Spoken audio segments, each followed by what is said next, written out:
Wonderful message. I think that you're going to enjoy this, and I'm sure when you look back, you're going to say, I'm glad I came. That's what we're going to start with. You know, last Sunday, I don't know if you've been following Casey Anthony. That's a Todd mom allegedly killed her daughter. Did you follow that? She was free. She was free down in Florida, and then a jury of her peers found her to be what? Not guilty. Not guilty. But so many people from popular opinion said, no, she lied, she did all that. How could she not be guilty? Well, she's free. Like it or not, she's free. That's our system. And she is out there. But you want to know something? I bet you'll agree with me, that she is one of the loneliest person in this whole world. Even though she's free, she's no longer in a jail cell, like 6x8, confined. She's no longer stuck in prison, in penitentiary. She could go anywhere she wanted in this world. Isn't that true? She is free in that sense. She can go anywhere she wants. But can she really? Is she really free? You know, there was footage of her trying to hide someplace and then come back, and then there was footage of her with like a sweater or something when she got out of the airport and out of like a private plane. Is she really free? I don't think she's free. Not at all. While she was in prison for about 23 hours each day, she was in solitary confinement. Did you know that? She was isolated from the rest of the prison population. For her safety, they said. Because if anyone gets their hands on her, they think that she'll be killed. Because of what the popular opinion was saying, that she is guilty. I'm not here to judge her if she's guilty or not. That's not my job today. But I'm here to show you, she could be free physically. She's no longer in a jail cell. But she is one of the most loneliest person in this whole world. She could go anywhere she wants. She could have a relationship, right? She's no longer solitary confinement. But do you think of yourself in her shoes right now? Can she trust anybody? Can she have any friends? Truly friendship? Without friends, she could go anywhere in the world, but yet there's a sense of loneliness. So this is the topic that I'm addressing. Ask you guys a very simple question. You're not Casey Anthony. You could go anywhere in this whole world. Anywhere. You're not confined to a jail cell. Anyone of you feel alone? Isolated? Abandoned? Empty? Bored? Not any time. It comes in season once in a while, doesn't it? And then you look at yourself, you says, what am I doing here? How do I overcome this? And we find all sorts of different ways, and we can't get out of that funk. So today I'm going to talk about loneliness. Take your pen. Nice and loud. Very short title. Read it. I'm stuck. Here's the failure. Is loneliness holding you down? That's my question to you. Is loneliness holding you down? Please read Psalm 25. Nice and loud. Turn to me and be gracious to me, for I am lonely and afflicted. The troubles of my heart have multiplied. Free me from my anguish. Independence. Turn to me and be gracious to me. Circle 4. Here's the reason. Here's why I need the Lord to be gracious. For I am what? Lonely. Circle that, please. And afflicted. The troubles of my heart have multiplied. Here, watch this. Free me. Circle free me. Underline from my anguish. Let me have your attention, please. Don't you get that once in a while? Free me from this.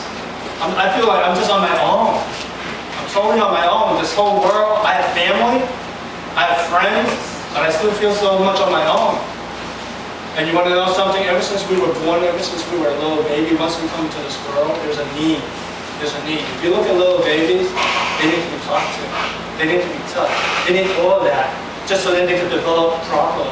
You talk to any moms with young kids. You talk to any fathers with young kids. You talk to anybody that little babies, even toddlers. So those developmental months, once they're born, they need touch, health, they need all that. But you want to know something?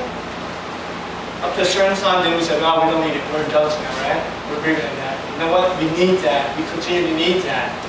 Because we have the sense of being lonely. When you're created, like we all created, you're not an accident.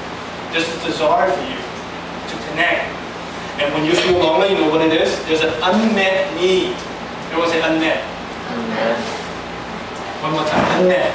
Unmet. Whenever you feel lonely, watch this. Whenever you feel lonely, there is an unmet need within yourself.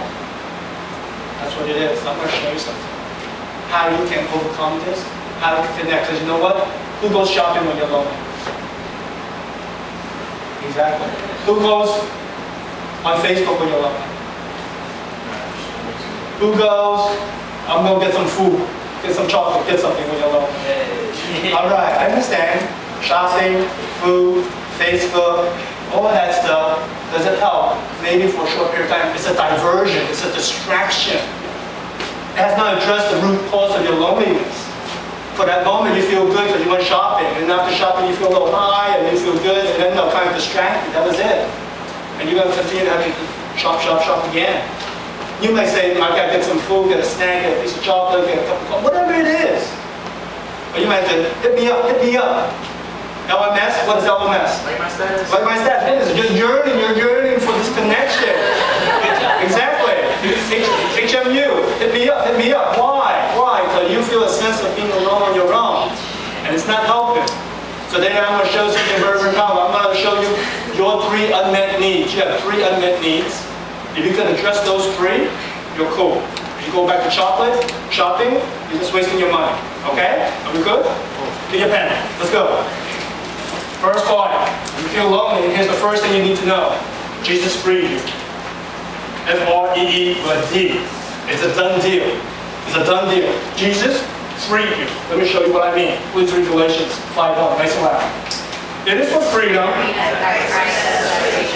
Stand firm then, and do not let yourselves be burdened again by the yoke of slavery. Take your pen. It is for freedom. Circle the word freedom. Who set you free? Christ. Circle Christ. Christ underline set us free. Watch this. Stand firm. That's our action. Circle stand firm. Then do not let yourselves be burdened again by a yoke of slavery. Circle the word slavery. And let me have your attention, please. This is what this verse says. There's a promise to you that Christ, Jesus Christ, our Lord and Savior, has set you free. Totally free. Free from what? Free from loneliness as well, too. Last week we started this message series. And so for each week, I'm going to identify something that you may be stuck with something, stuck on something, and you can't get yourself out. You guys get me? So today I'm focusing on loneliness. You know, Jesus Christ set you free of that. Yes. He freed your loneliness. I'm going to prove it to you right now. So if you've just been munching on cookies or ice cream or whatever it is, if you're just hitting on Facebook and you're just going shopping and it's not working, well, guess what? This is not going to work. There's some fundamental changes that Jesus Christ has done for you. And you lock on this. If you stand firm like this, you are able to overcome loneliness. You know, loneliness is more than just like, being with people. You know, you could be in a room full of people right now. Still be lonely. You still be lonely. Maybe that's it. You could be with a big family, aunts, uncles, everybody at your place, siblings, mom, dad, celebrate your birthday. There's a sense of loneliness. You know that? You know what? You know something? You could be alone by yourself and not feel lonely. You could be in solitude by yourself and feel everything's cool. You guys get that? So here's what Christ did for you. Christ has freed you from loneliness. You will never be lonely again. You will never feel abandoned. When I say alone, you will never feel abandoned. You know what loneliness is also? There's a sense of like worthlessness. Why am I here? There's nothing for me. My life is so boring. I love volleyball. I love basketball. I'm here with the Warriors. I love my church family, but yet still there's a sense of emptiness. That's loneliness. You could be in this room right here. You could be with friends right now. You could be with family right now. You could be at a beach out there. Hundreds and hundreds of thousands of people right there in your line, and you see all these people. There's a sense that nothing's there. So I'm going to show you something. 3 things how Christ, Jesus Christ, freed you from loneliness. Okay? Let's look at that. You are never alone. You are never alone. Take it to the bank. You are never alone. When I say alone, I mean abandoned, isolated, empty. Okay? That's what I mean. Number 1, here's the first action. Get connected. Jesus is always, yes. There's a promise to you Jesus is what? Always with you. Please read Matthew 28, mention loud. Then Jesus came to them and said, "And surely I am with you always to the very end of the age." Please read 1 Corinthians. Don't you know that you yourselves are God's temple and God's Spirit lives in you? Take a pen. Then Jesus came to them, his disciples, and said, "And surely," underline, surely, "I am with you." How often? Always. Always. Circle that. To the very end of the age. Underline that. To the very end of the age. Next verse. Don't you know that you yourself are God's temple and that God's Spirit, circle God's Spirit, underline, lives in you? That's number one. Here's what you got to do. Stand firm. I'm not talking about physical. The verse says it stand firm. It's not a physical thing. That stand firm is right here. It's mental. We started last week talking about mental. You're going to go back and forth, and you're going to sense this loneliness. But here's what Christ promised to you. This is His word to you, right? Right? He said that I will never leave you. I'll be with you forever. I will be with you always to the end of age. For all eternity, this is Christ's promise to you. He will never leave you. That's what it starts right there. So you stand firm with that. You start with that and say, yes, because how I feel right now, when you feel lonely, abandoned, isolated, empty, no one's around, you know someone's with you. In that moment, the Spirit of Christ, when you have received Christ, is within you. That's what it says. You are the temple of God. God's Spirit lives in you. When you receive Christ, when you invite Christ into your life and say, Lord Jesus, I know I've done wrong, I've done all that bad stuff in my life. Please forgive me. I received your grace. I know you died on the cross for my sin. I know that's a part of you that's speaking. You know what God can do for you? In that very moment when you invite Christ into your life, God's Spirit comes into you, resides with you. Now, I don't know how it's done. That's why He's God. But trust that. You're no longer alone. You know, a couple of days ago, I heard this testimony from I think he's about 18, 19 years old. He's 18 years old. Some of you heard this. Those of you who were with me. It was an amazing, amazing testimony. This 18, 19-year-old kid, in front of about 100 people, stood up and shared. Here's what this kid said. He goes, I lost my best friend. He lost two of his best friends in the span of 5 months.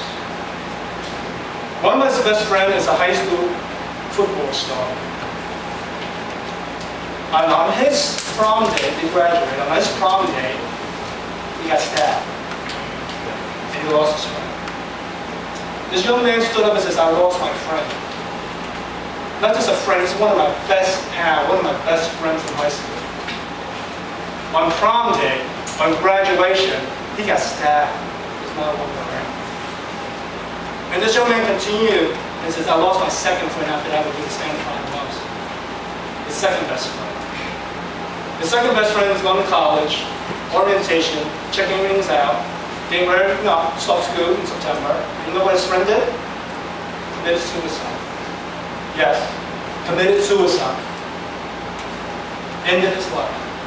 And so this young man was standing up and sharing with 100 people, and he says, what I'm going to do, two of my best friends, my pals, are taken away. So he's on his own. And he says, I just got to move on. I just got to move on. Now I'm just thinking for that young man. I want to tell him you are never alone. I know you lost two of your best friends. I want to let him know that Christ is still with you. And then you don't have to move on by yourself. You see, life is tough, life is difficult, and sometimes your loneliness has nothing to do about your cause. You can cause it, but life takes away key people from your life. They may take away your best friend, they may take away your family, they may take away your father, your mother, whatever it may be, whatever your situation. You feel you're alone, you're abandoned. You want to know something? Here's Christ's promise to you. No, you are never alone. He's always with you. You want to know something else? It is not just physically being abandoned. You could be emotionally abandoned. You could go home right now and And if you're married, you have spouse, and there are no connection, no emotional connection, nothing there. It could be just father, son, mother, daughter, right? You could be at home. TV's on, and you still feel bad. You still feel isolated. So what happened? At that very moment, stand firm. Stand firm and know that you are never alone. Christ will never leave you. The Spirit of God is within you. That's what you got to do. You have to stand firm with that first. Get connected. Get connected. You have not received Christ, I ask that you get connected today. Ask Christ into your life. And He says, I will give you my Spirit, and I will never leave you. Okay? That's the first action. Very, very practical. Get connected first. After you get connected, here's the second action you're going to do. Get real. Pick a pen. You're going to get real. Jesus is your one true friend. Jesus is your one true friend. Please read John 15, nice and loud. Greater love has known this, that He laid down His life for His friends.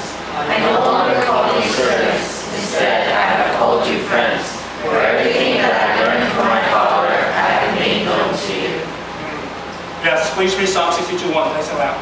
My soul finds rest in God alone. My salvation comes from Him. Be a pen. I'm going to go with Psalm first. My soul, circle my soul. The Lord finds rest. Where do you find rest? In God alone. Circle God alone. Go back up to John 15:13. Nice. Follow me. Greater love has no one than this, that He laid down His life for His friends, and the life for His friends. This is Jesus Christ talking. He goes, I no longer call you servants. Instead, I have called you what? Friends.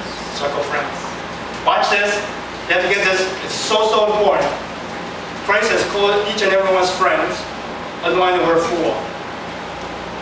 Here's the action that He took to show you that and to demonstrate that He is a friend to you. So everything, circle everything. That I learned from my Father, I have what? Made known to you. I made known to you. Give me attention.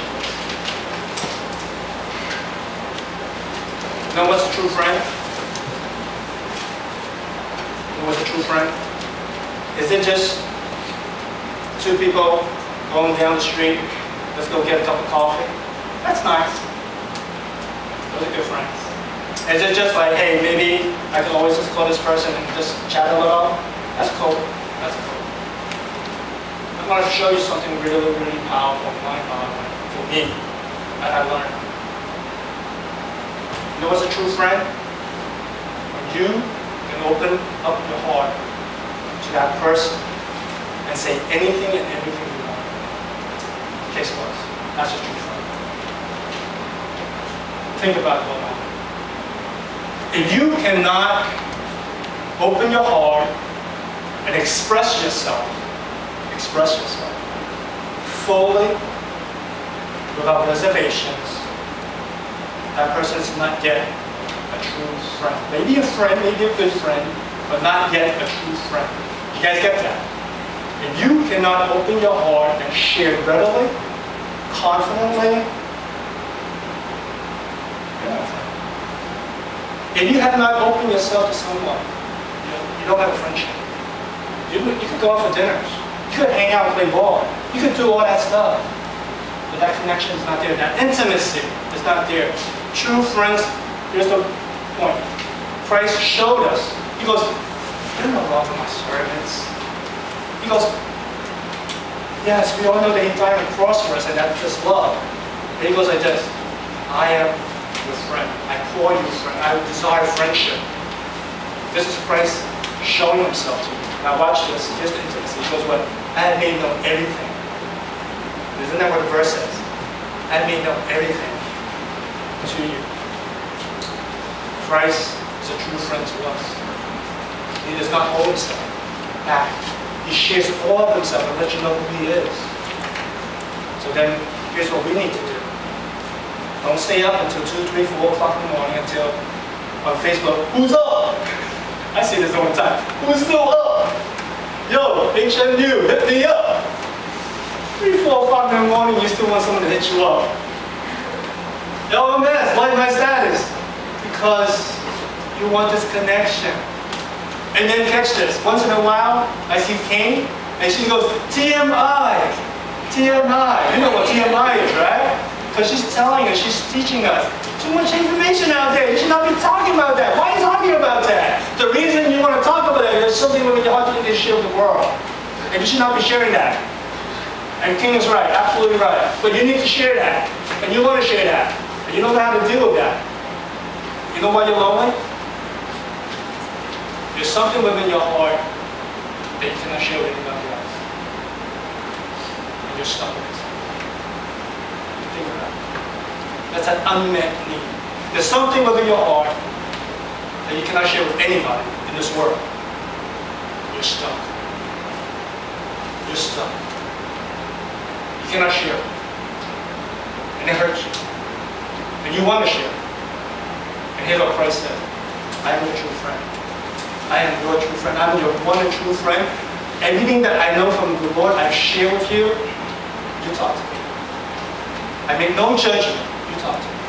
No one's going to say TMI. Christ will not say TMI to you. Christ will hear you. Christ will listen to you. Now I learned something really, really powerful this week. Not just about friendship. There's a part of me that really grew this past week. Really grew spiritually. And I'll show you how powerful this is. Am I lonely? Sure. Every one of us have loneliness. Every one of us. It's not abnormal. It's real. But what do? Do you act out? Do you go buy stuff? Do you put too much information out on Facebook? Here's what you do. Watch this. Here's what you do. Just talk. Because there's something that's within you that needs to come, that needs to be expressed. And no one can hear it because you don't want to show anybody, but Jesus Christ wants to hear it from you. He desires this relationship with you. He's there, ready to listen to you. And you know what I did this week? I said, I love you, Lord. Everyone say, I love you, Lord. I love you, Lord. One more time. I love you, Lord. I love you, Lord.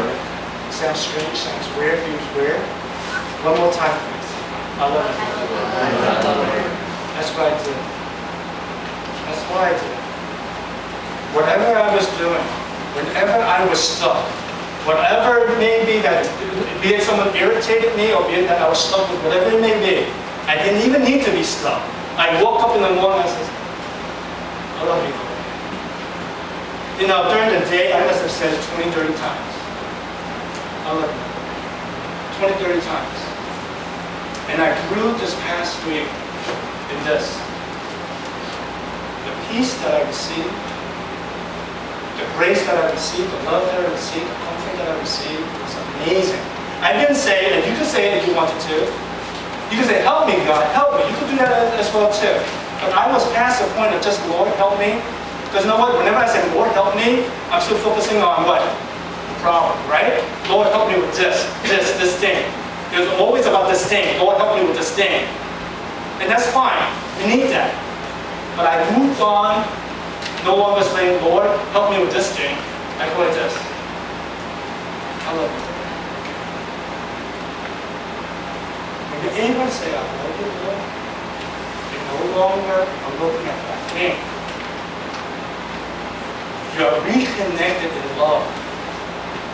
And then there's this amazing sense of the Lord's presence. And you are connected for that moment. Man, it felt so good.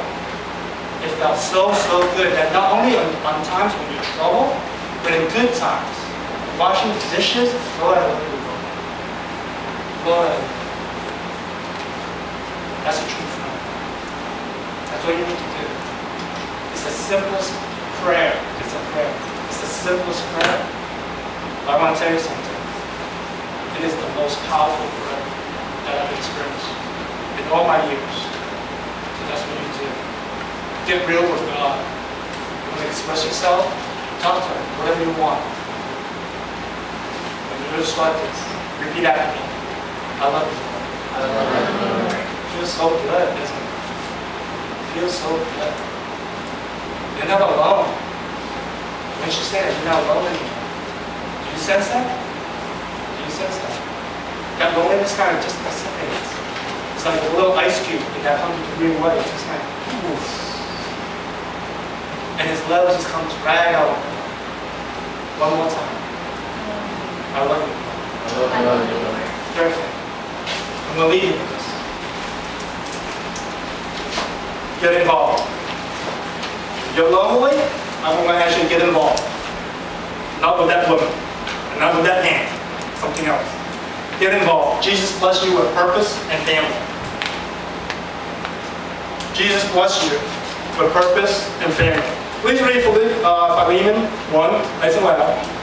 Paul, the prisoner of Christ Jesus, and Timothy our brother, to Philemon, our dear friend and fellow worker, to Apphia, our sister, and to the church that meets in your home. This is so cool. This is so cool. Man, I feel so good. Someone turn off the AC, please. You guys can, now, keep it on. No. Take your pen. Take your pen. No. Take your pen. Paul, a prisoner of Jesus Christ. Underline that, please. And Timothy, our brother. Underline the word brother. To Philemon, our what? Underline dear friend. Philemon is also what? Fellow worker. Underline that. To Apphia, who's Apphia? Our what? Sister. Underline that. And to the what? Church. Underline that as well too. That means in your home. Please read Psalm 68:6. Listen loud. God sets the lonely in families. He leads forth his prisoners to sing. It depends. God sets the lonely. So for the word lonely. Underline families. Let me show you this. This is so cool. You're lonely. There are unmet needs within you. You need to connect.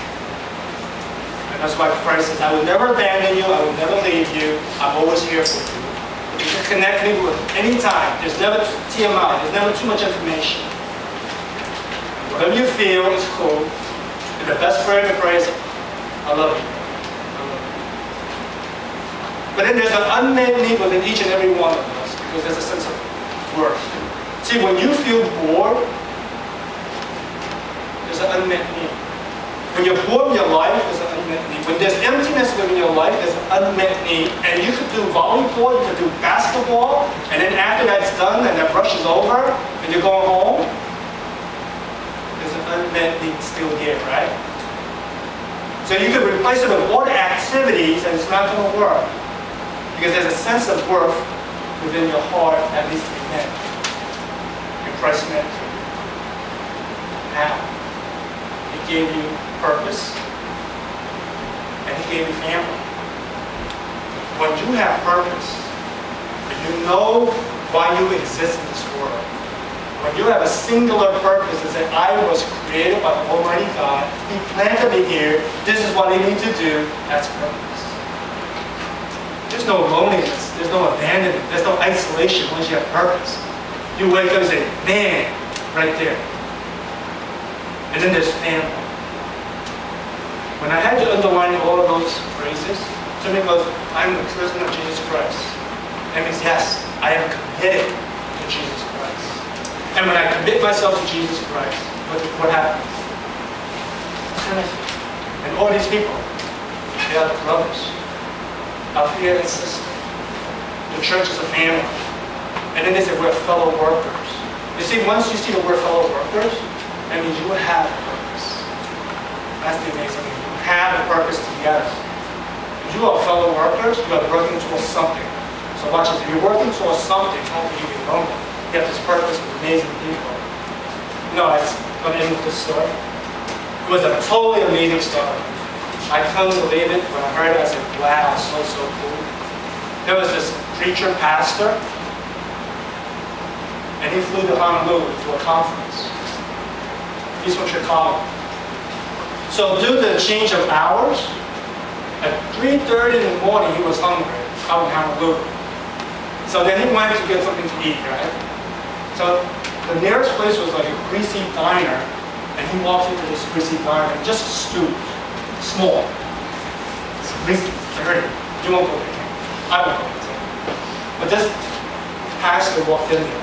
He goes, I'm hungry. He sits down, and the man goes, smoking a cigar, throws a menu right on the counter. And then the pastor looks at the menu and says, I'm not going to touch that stuff. It's like, no, have you ever seen those plastic menus? And you can grease on it, and then he goes, and then the pastor goes, I'm not about to open it, because if I open it, a little thing will come out. So he goes, nah, I'm not going to touch that. He goes, the man goes, so what do you want? He goes, a cup of coffee and a donut will do. So the man pours up a cup of coffee, lays it right in front of the pastor, goes to the donut case, opens up, takes a donut, the hand, puts it down on the plate for him, and then the man goes like this. So the pastor has a cup of coffee with the donut. He goes, I really want to eat this right now. So he goes, and then he starts to eat, right? 3:30 in the morning, you're at a greasy joint in Honolulu, because you can't go to sleep. There's difference in hours, because you travel. At 3:30 in the morning, 12 people walk in, all ladies. What kind of ladies? 3:30 in the morning. Prostitutes. 11, 12 prostitutes. True story, I'm not making this up. Walks in. The pastor was like right in the middle, and then you got 5, 6 on this side, 5, 6 on this side, and he knows there are ladies at the night, the way they're dressed, and they're yapping. And he's like, ooh, I think I need to disappear a little. And then one of the prostitutes that were nearby goes to a friend. He goes, hey, tomorrow's my birthday. I'm going to be 39. And then her friend's like, right there. So, what do you want me to do? Throw you a party? And then the first one that says, no, tomorrow's my birthday, says, why do you have to do that? Why do you have to, why do you have to hurt my feelings? No, I'm just saying. I'm just saying tomorrow's my birthday. Well, why do you always have to hurt my feelings? I know no one's going to throw any parties for me. I know that. No one's ever thrown any parties for me. But why do you have to hurt my feelings? You know, they continue. And the pastor heard that. And then after about half an hour, 45 minutes, or 12, the ladies left. And the pastor's sitting there, happy donut. And he goes, hey, Harry. Harry comes out. Harry's the guy that, the owner. You know, tomorrow, this woman that was sitting right next to me, she said, tomorrow's her birthday. What do you say, Harry, if tomorrow we throw her birthday party? Right here. And then Harry goes, man, that is a great idea. And then he tells his wife, Jan. And then Jan comes out with his wife. You know this man right here? He wants to throw a birthday party for Agnes tomorrow. And they said, no, what do you do? He says, I'm a sociologist. He is a sociologist, by the way. He is a sociologist. So that's what they did. That was their plan. And then pastor went to Kmart the next day, bought streamers, made big cards, and then Harry goes, I made sure I'm going to make the biggest birthday cake for her. So then at 3:30 in the morning, and Harry knew they were going to come, because it was like clockwork. Pastor at 2:30 got in there, decorated the whole place, and knew that she would come in. Before she came in, the whole diner was filled with prostitutes. All of Agnes's friends, wall-to-wall prostitutes, were right there getting ready to surprise her at 3:30 in the morning.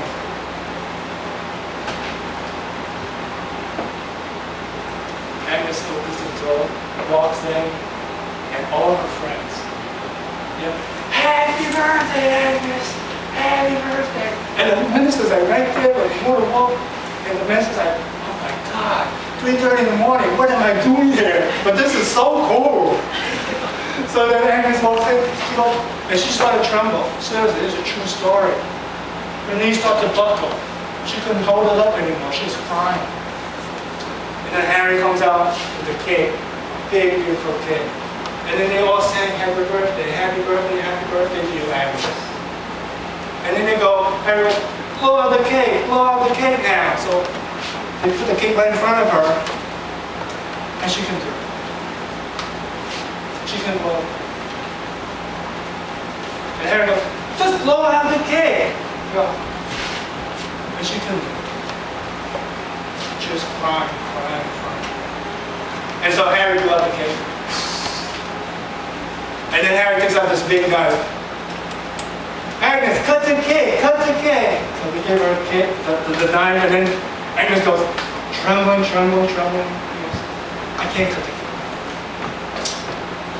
And the preacher was right there, the pastor was right there.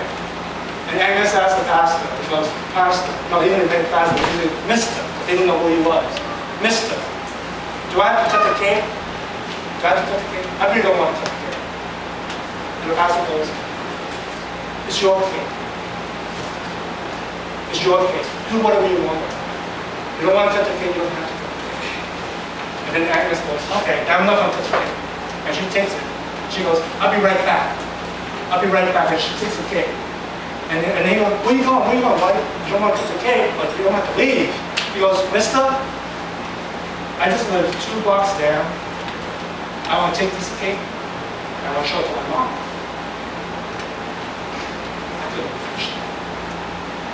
I want to bring this cake back to my mom and show it to my mom. Is that okay? And then after I show it to my mom, I'll come right back. And the pastor goes, sure, do that. So then Agnes takes the cake. Wall-to-wall prostitutes in that small little diner, and she makes herself out the door, holding that cake. And she goes out. The pastor's right there. They don't know he's a pastor. Silence. Not a sound in that room. They didn't know what to do. And then the pastor goes like this, hey, why don't we all say a prayer right now? And then they all go, okay. So in that moment, the pastor goes, let's just say a prayer. We need to say a prayer for Agnes. And so he bows his head, and he asks all the people to bow their head, and right there they pray for Agnes. And he said, Lord, bless her. It's her birthday. Lord, set her free. Whatever that she's stuck on in this life, we know that it's not her choosing. And so often, you and I know this, women that get into prostitution, so often they were molested by their fathers, uncles. Maybe at 11, 12, 13 years old, they were pushed out there, and we fought them for all that stuff. And meanwhile, there are those men in their lives that we kind of forget about, but we don't hold them accountable. And we only just shame her and say, look, it's just her. So in that moment, the pastor prayed for freedom so that she would be free of this. And he said an amazing prayer. And then at the end of the prayer, you know what happened? You know what Harry says?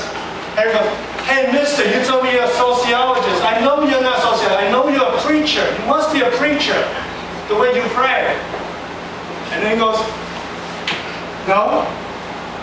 He goes, yes, I know you must be a preacher because whichever church that you go to, I want to go to that church. Wherever it may be, I want to attend that church.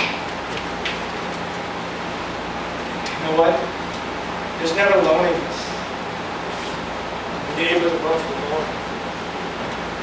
You could be 3:30 in the morning in Honolulu by yourself with a cup of coffee and a greasy joint, and there's purpose in life. When you're able to look at other people and say, you know what? I can bring the love of Christ to these people. How can you do that? How can you do that? You guys get me? There's a purpose. It's for you to bring the love of Christ to people. How can you be lonely when there's so many people that need your love? You can't be lonely. When you're lonely, there's an unmet need. You have not discovered your purpose. You have not found out. But when you have a purpose in life, to bring love to people, right there. Loneliness is unshackled. And you have the love of Christ. Let us pray.